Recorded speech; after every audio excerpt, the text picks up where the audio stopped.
નમસ્કાર દોસ્તો, પાન, મસાલા, બીડી અને ગુટખા આ દરેક વસ્તુની વ્યસનમાં તમને ક્ષણિક મજા આવશે, પરંતુ એની અસર આપણા જીવન પર શું થાય છે, આપણા પરિવાર પર શું થાય છે, એની એક સરસ મજાની વાત આજે હું તમારા માટે લઈને આવ્યો છું. એક સરસ મજાનો પરિવારમાં એમ કહેવાય કે 4 સભ્યો, એમાં 2 નાના બાળકો અને માતા પિતા. એમાં એ વ્યક્તિને દારૂનું અને સિગારેટનું ખૂબ વ્યસન, ખૂબ અતિશય એમ કહેવાય કે વ્યસન કરતા. વારે તહેવારે કે ગમે ત્યારે એમનું કોઈ ફિક્સ નહીં, કે જ્યારે જુઓ ત્યારે કાં મસાલો ખાતા હોય, કાં બીડી પીતા હોય, અથવા તો કાં ગુટખા ખાતા હોય. આવું એને ખૂબ ટેવ, અને ધીરે ધીરે પછી એ શરાબનું સેવન કરવા લાગે અને ટેવ ખૂબ આગળ વધી ગઈ. પછી એના પરિવારનું ભાન ન રહ્યું કે મારા પરિવારમાં એક દીકરો છે, એક દીકરી છે, એ પોતે ભણે છે, એમની પર શું અસર પડશે એવી એ વ્યક્તિને કંઈ જ મગજમાં ખ્યાલ ન રહ્યો. એના મનની અંદર બસ એક જ વ્યસન, વ્યસન અને વ્યસન. પોતે વ્યસનના સકંજામાં એટલો ભરમાઈ ગયો, એને બસ બીજું કશું સૂઝતું નહીં. હંમેશા માત્ર એક જ બસ વ્યસન. આ એના દીકરાએ અને એની દીકરીએ જોયું. ત્યારે એની દીકરીએ કહ્યું કે પપ્પા, તમે આજે વ્યસન કરો છો, શું તમે એ મૂકી દો તો નહીં ચાલે તમારે?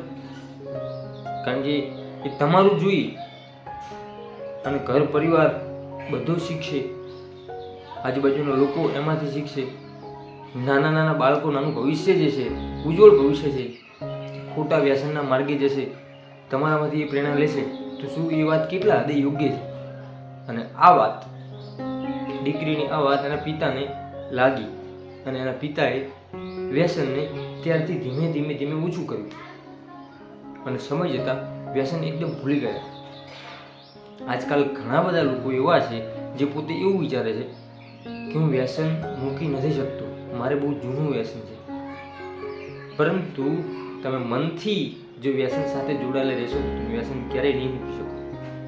વ્યસન મૂકવા માટે દ્રઢ નિશ્ચયી બનો, મનની અંદર મક્કમ વિચાર લાવો કે હું આ નહીં કરું, આ ખોટું છે, મારા માટે ખોટું છે, મારા પરિવાર માટે ખોટું છે, મારા બાળકો માટે ખોટું છે, મારું પોતાનું સ્વાસ્થ્ય બગડશે, મારા પરિવારની એમ કહેવાય કે પ્રગતિ અટકી જશે.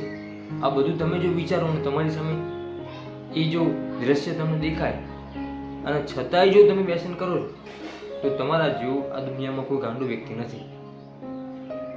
કારણ કે વ્યસન તમારી ક્ષણિક મજા છે, પરંતુ તમારા પરિવાર, તમારા એમ કહેવાય કે બાળકોનું આખું ભવિષ્ય ખાઈ જાય છે. ખોટી બીમારીઓ લાગુ પડે છે, તમારું સ્વાસ્થ્ય બગડે છે, આર્થિક રીતે ઘરની અંદર તંગી આવે છે. તો પછી શું કરશો? માટે હજુ સમય છે, ચેતજો, ખોટા વ્યસનથી દૂર રહેજો. વ્યસન માત્ર પાન, મસાલા, બીડી કે ગુટખાનું નહીં, પરંતુ બીજા અન્ય ઘણા બધા એવા ખોટા વ્યસનો છે જે આપણા પરિવાર પર ખોટી અસર પાડે છે. તો આવી વસ્તુથી દૂર રહી, બને એટલા વ્યસનથી દૂર રહી દરેક વ્યક્તિ વ્યસન મુક્ત બનીએ. જો દોસ્તો આ વિડીયો તમને સારો લાગ્યો હોય તો વિડીયોની અંદર ચોક્કસથી લાઈક કરજો. ચેનલ પર નવા હોય તો ચેનલને સબસ્ક્રાઈબ કરજો. એક સરસ મજાની કોમેન્ટ કરજો, અને લાઈક, શેર અને સબસ્ક્રાઈબ કંઈ નહીં કરો તો પણ ચાલશે. માત્ર ને માત્ર મારી એક જ વિનંતી છે કે વિડીયો જોનાર દરેક વ્યક્તિ જો વ્યસન મૂકી દેશે તો મારો આ વિડીયો બનાવવાનો હેતુ સાર્થક થશે. દોસ્તો ફરીથી મળીશું એક નવા જ વિડીયો સાથે, એક નવા જ અંદાજમાં, એક નવી જ વાત સાથે. ત્યાં સુધી મારા યુટ્યુબના દરેક મિત્રને મારા જય સીતારામ.